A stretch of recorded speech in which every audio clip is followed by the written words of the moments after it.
The morning was once sacred. A garden. A temple. A quiet meeting between creator and created. Now, it's a hallway of noise. Lit by glowing screens. And empty rituals. You were made to wake in wonder. To rise like a priest before the altar of day. But now, you reach for your phone before you reach for your Father. You scroll before you pray. You run before you kneel. And heaven waits. Still. Watching. There is a stillness before the world begins to speak. And it is in that silence. That eternity is listening. But you, child of light.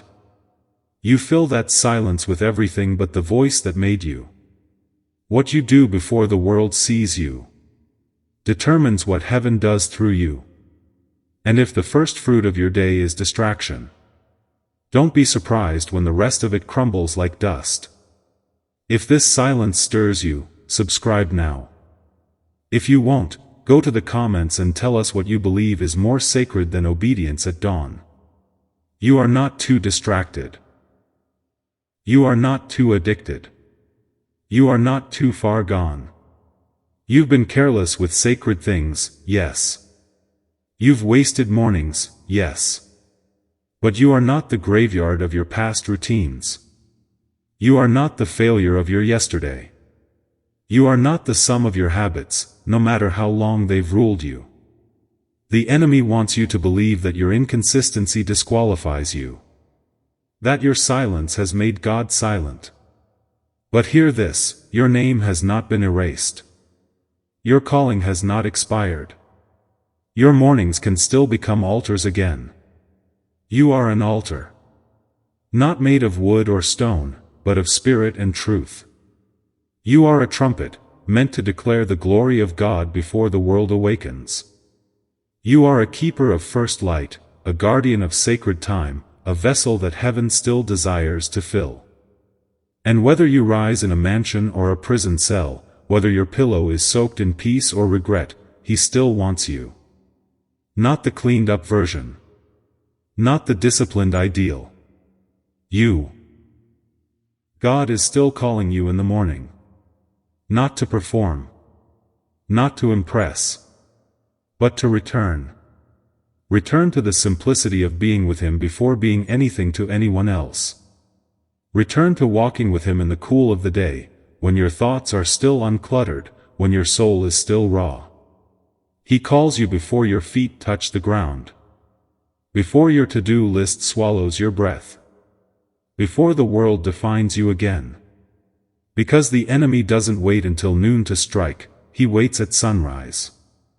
Because the enemy knows, if he can steal your morning, he can weaken your momentum. If he can rob the first, he can poison the rest. And still, you are chosen.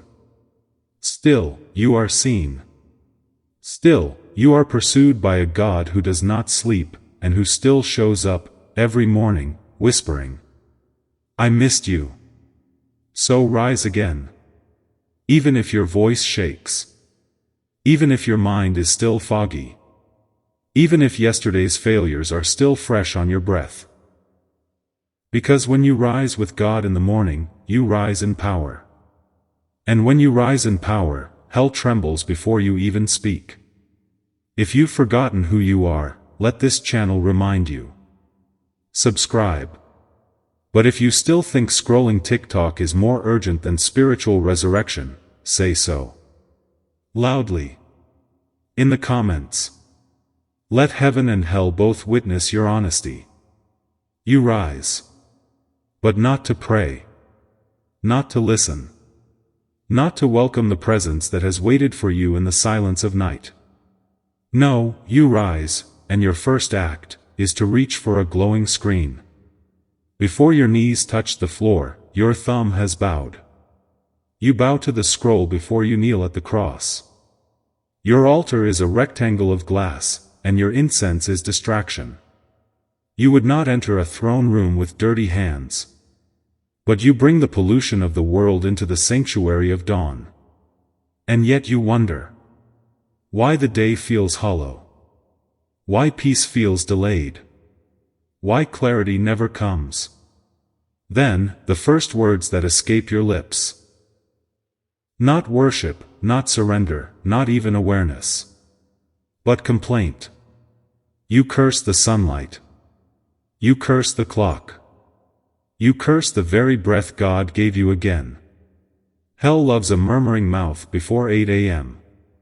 Because once the heart begins with complaint, the soul shuts its windows. And heaven will not compete with grumbling. You start moving before heaven can move through you.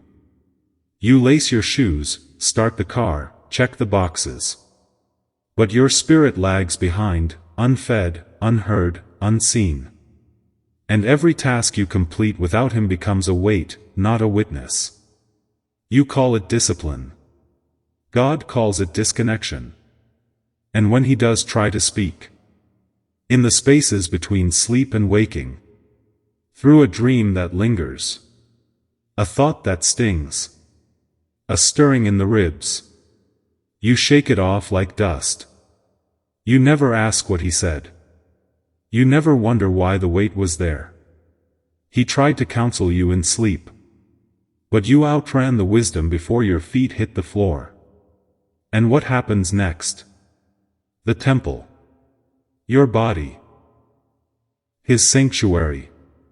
Already defiled before the birds have finished their song. You feed it greed. You welcome lust. You let anger take its seat at the table. You open your eyes, and sin opens its arms. And yet, you call it normal. You call it a rough morning. But heaven calls it something else. Heaven calls it grief. Because the temple is already violated before the sun even rises. And what was meant to be sacred has become common. You ask why God seems distant. Why the spirit seems faint. Why joy has a timer and peace has no anchor. And the answer stands in silence every morning, waiting to be noticed. You were not built for this rhythm. You were not made to touch filth before glory. You were not designed to feast on chaos before stillness. And every time you do, something in you dies. Quietly. Repeatedly. If you're honest enough to be convicted, subscribe. But if not, go to the comments and explain why God should bless mornings that ignore him. Explain why heaven should partner with what you never bother to invite. You think you've wasted too much time. That your mornings are too far gone to redeem. That your body is too tired, your mind too full, your past too loud. But heaven doesn't work on your clock. It works on surrender. Experience doesn't disqualify you, it crowns you. Moses saw fire in a desert when his strength was gone, not when it was fresh. He was 80. Forgotten by men, remembered by God. And in the stillness of barren land, heaven lit a bush that would not be consumed. And Moses became flame. Paul didn't write his letters from palaces. He wrote freedom while chained. Revelation while beaten. He penned power into parchment while the world called him finished. But heaven doesn't call you finished because of a season. Heaven calls you qualified through fire. So who told you that your mornings were beyond repair? Who told you that this cycle? Wake, scroll, complain, rush, fall. Was your destiny? It's not too late to redeem your mornings. It's not too late to reclaim the altar that once carried your hunger. It's not too late to bring silence back into your breath. Stillness back into your soul. Fire back into your bones. This isn't burnout. This is a wake-up call. This is heaven knocking. Not to punish, but to ignite. Not to shame you for forgetting, but to reintroduce you to remembrance. You haven't been cast aside. You've just been distracted. You've given your power away with little habits, harmless choices. And now you wonder where the authority went.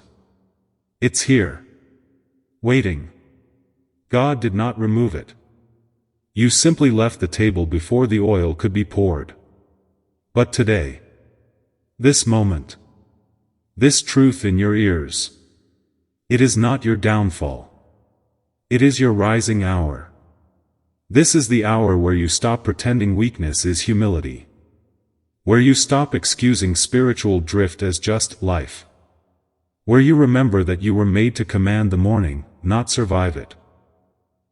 The authority that once moved you hasn't disappeared.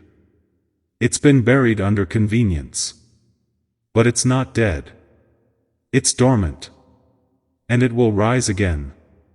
When you do, if you feel the flame returning, subscribe. If not, explain in the comments why you're content walking powerless into the next decade. Say it with your chest, because heaven is listening. You don't owe your mornings to the world. You owe them to heaven. The world will demand them, your time, your attention, your first thoughts. It will knock on your door through screens, alerts, voices, and noise. But heaven knocks too. And only one can answer first. You were not born to be available to everyone. You were not created to be open 24 hours, like a machine with no soul. Your availability is not your anointing. Your yes to everything is not obedience, it's dilution. You have permission to disconnect. You are allowed to disappear into the presence. You are allowed to be unreachable before the sun rises. Because there is nothing holy about constant access. But there is power in intentional absence. Let your notifications wait. Let your inbox stay unread. Let the demands of others stand outside while you sit in the sanctuary of stillness. Guard your oil. Because no one will do it for you. They will take what you give. Your peace, your power, your clarity. And when you're empty, they'll ask why you stopped pouring. But heaven never asked you to bleed dry. It asked you to burn with purpose. And you cannot burn if you never refill. Let silence be your sword. Let it cut through the noise, the addiction to movement, the idol of busyness. Let it teach your soul to breathe again. This is not weakness. This is war. And your boundaries are weapons. Choose small circles over loud crowds. Choose soft mornings over constant momentum. Choose sacred rhythms over frantic rituals. If you are misunderstood, so be it.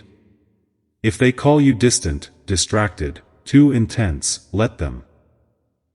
They weren't in the room when God whispered. They didn't hear the calling on your name. They didn't feel the weight of His presence while the world slept. So do not apologize for needing space to hear Him. Do not explain your hunger for holiness. The early hour is not just a time, it's a territory. And if you don't claim it, the enemy will. If you feel released to protect your mornings, subscribe now.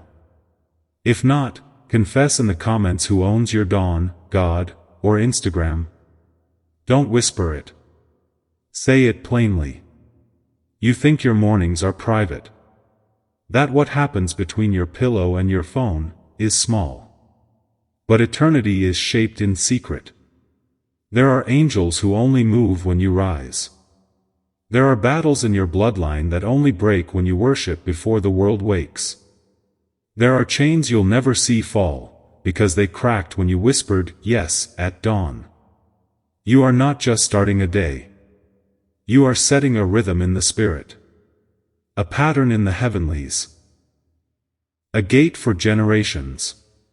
When you rise in reverence, your grandchildren walk in victory.